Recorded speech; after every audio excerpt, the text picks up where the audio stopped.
On the very most basic level, what we're looking for with the Enneagram is an understanding that not everyone is like us. Not everyone is motivated by the same things that motivate us. And once we start with that understanding, then we can stop ascribing motivations to other people's behavior.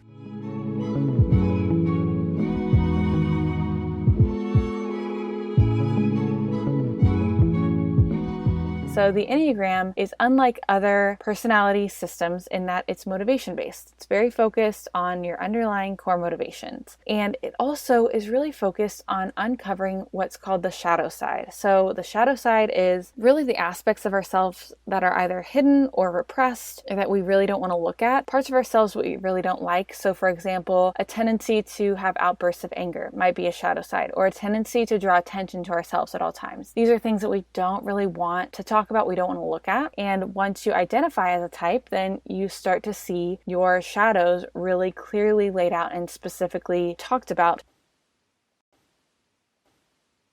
When you're using the Enneagram for its real purpose, which is to grow, what you're going to find is that you have to face those shadows and you have to look into them, you have to understand them. Just to start, I think the biggest thing that you can do to grow is to observe those shadows and not to judge the self, but to kind of look at them and look at your patterns. Look at what are the automatic patterns that you have. Kind of slow down those reactions. So instead of automatically feeling defensive or automatically, drawing attention to yourself or automatically feeling like you frantically have to stay busy or you frantically have to help someone in order to have worth or value, instead of doing those things that are ingrained automatic patterns, take a pause and observe, why do I feel the need to do that? And then what you can start to do over time is when you slow those reactions, you slow those patterns, you can actually start to choose something different.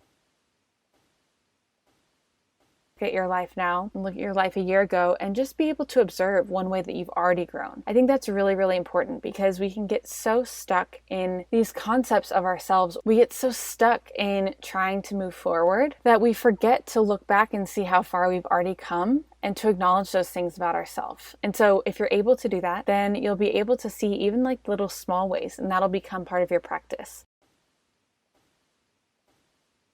The other aspect of the Enneagram that's a goal for growth is empathy. Growing in empathy is actually really, really an important aspect of using this tool. On the very most basic level, what we're looking for with the Enneagram is an understanding that not everyone is like us. Not everyone is motivated by the same things that motivate us. And once we start with that understanding, then we can stop ascribing motivations to other people's behavior. And what I mean when I say that is sometimes we'll look and maybe somebody is silent. Maybe we said something and then the other person reacted with silence. And so before we start using the Enneagram, our initial reaction might be, if I were silent, this is what I would be thinking. I might be angry. So then we think, when I do this thing, it's because of this reason. And so we ascribe those motivations to another person.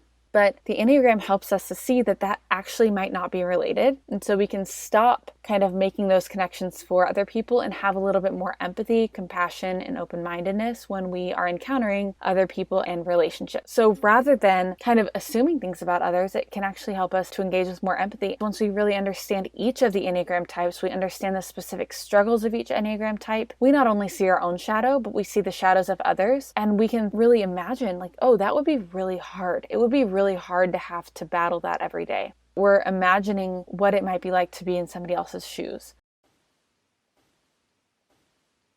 I find myself to be a learner of the Enneagram. I just think that the work is never done. I don't think that we learn the whole Enneagram and then suddenly we're healthy. It's a lifelong process of growth, and it's often up and down. It's often a bit of a roller coaster. If you just know your Enneagram type and you don't know about anything else, that's okay, because there's always something that you can learn from just knowing that and from just knowing that motivation.